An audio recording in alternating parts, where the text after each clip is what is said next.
경제 속속 시간입니다. 오늘은 경제부 김수빈 기자와 함께합니다. 안녕하세요. 안녕하세요. 네, 첫 번째 주제는 에이펙 정상회의 특수입니다. 어떤 내용인가요? 네, 회의는 지난주에 끝났지만 그 여운은 아직까지도 생생합니다. 특히 도널드 트럼프 미국 대통령에게 이재명 대통령이 선물한 금관 모형이 큰 화제를 모았죠. 네. 이와 맞물려서 국립경주박물관 금관 특별전에도 관심이 쏠리고 있습니다. 트럼프 대통령이 받은 금관 모형의 실물 유무를 볼 수 있어 관람객 발길이 끊이지 않고 있는데요. 개관 전부터 이른바 오픈런 행렬이 이어졌고 새벽 4시부터 줄을 선 시민들도 있었습니다. 네. 전시에선 금관과 금허리띠 등 총 20점을 볼 수 있는데 신라금관 6점을 한자리에 모은 건 무려 104년 만이라고 합니다. 박물관 측은 몰리는 인파에 하루 관람객 인원을 제한하기도 했습니다. 네, 이 전시가 다음 달 14일까지 이어지다 보니까 더 많은 분들이 몰리는 것 같기도 하더라고요. 또 에이펙 정상회의 하면 황남빵, 깐부치킨도 떠오릅니다. 네, 키워드들이 굉장히 많았습니다. 에이펙 회의, 그 안팎에서 벌어진 일들도 뜨거운 관심을 받았는데요. 예를 들어 이 대통령이 시진핑 중국 국가주석에게 선물한 황남빵은 단번에 대란을 일으켰습니다. 네. 시 주석이 맛있게 먹었다고 한마디 하자 현지 매장에는 3시간 넘게 줄이 늘었고 주문량이 폭증하면서 온라인 배송도 일시 중단됐습니다.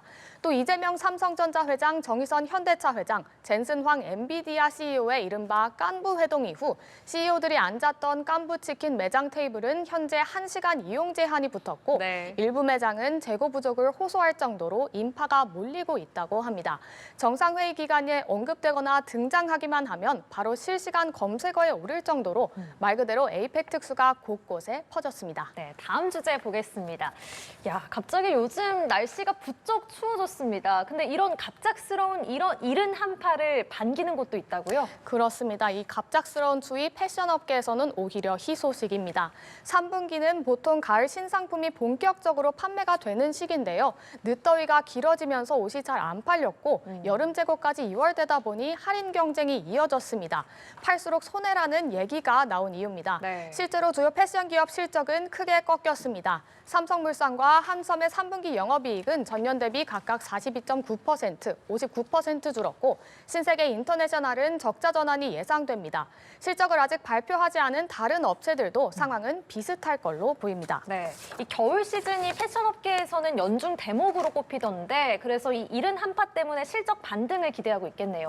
그렇습니다. 이 추위가 소비 심리를 자극을 하면서 패션업계는 매출 반등을 좀 기대하는 분위기입니다. 네. 패션 플랫폼 무신사 에이블리 지그재그 등에 따르면 지난 10월 셋째 주 기준 경량 패딩 등 아우터의 검색량과 거래량이 전년 대비 대폭 증가했습니다.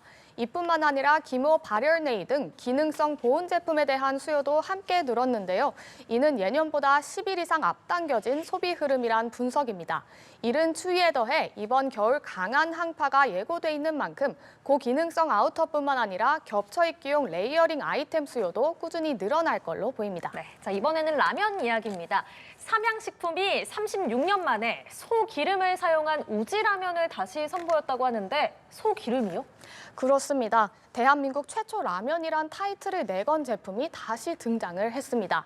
삼양식품이 우지파동 이후 사라졌던 우지라면을 삼양 1963이란 이름으로 재출시한 건데요. 예. 1989년 삼양식품은 공업용 소기름을 썼다는 의혹이 불거지면서 시장 점유율이 한때 60%에서 15%로 곤두박질 쳤습니다.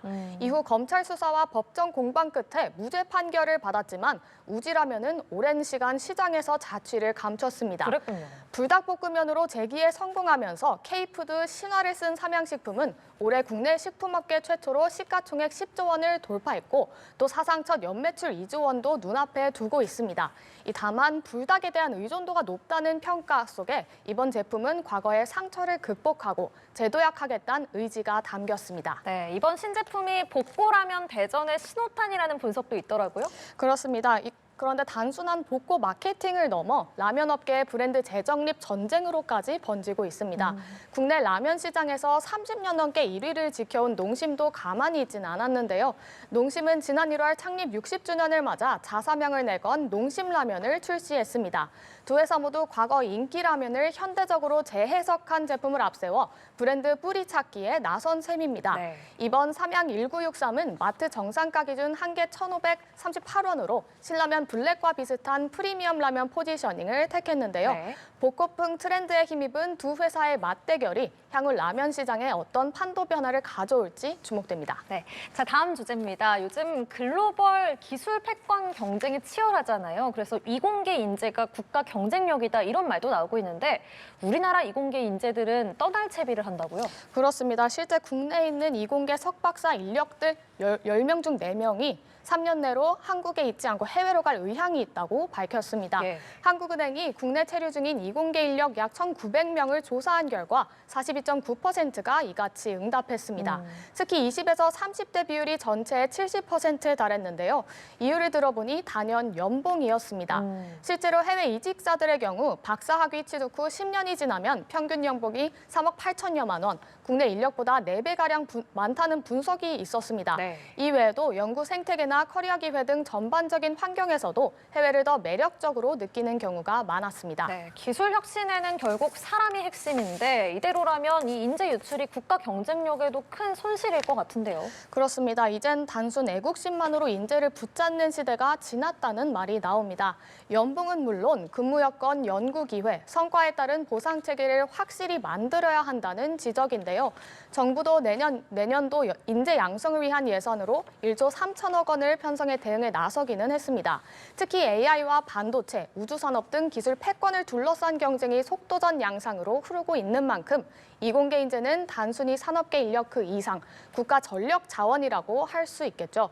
결국 사명감이 아닌 성과와 실력에 대한 걸맞는 보상이 있어야 이들을 지킬 수 있다는 목소리가 힘을 얻고 있습니다. 네, 알겠습니다. 여기까지 듣겠습니다. 경제 쏙쏙 경제부 김수빈 기자와 함께했습니다. 고맙습니다. 고맙습니다.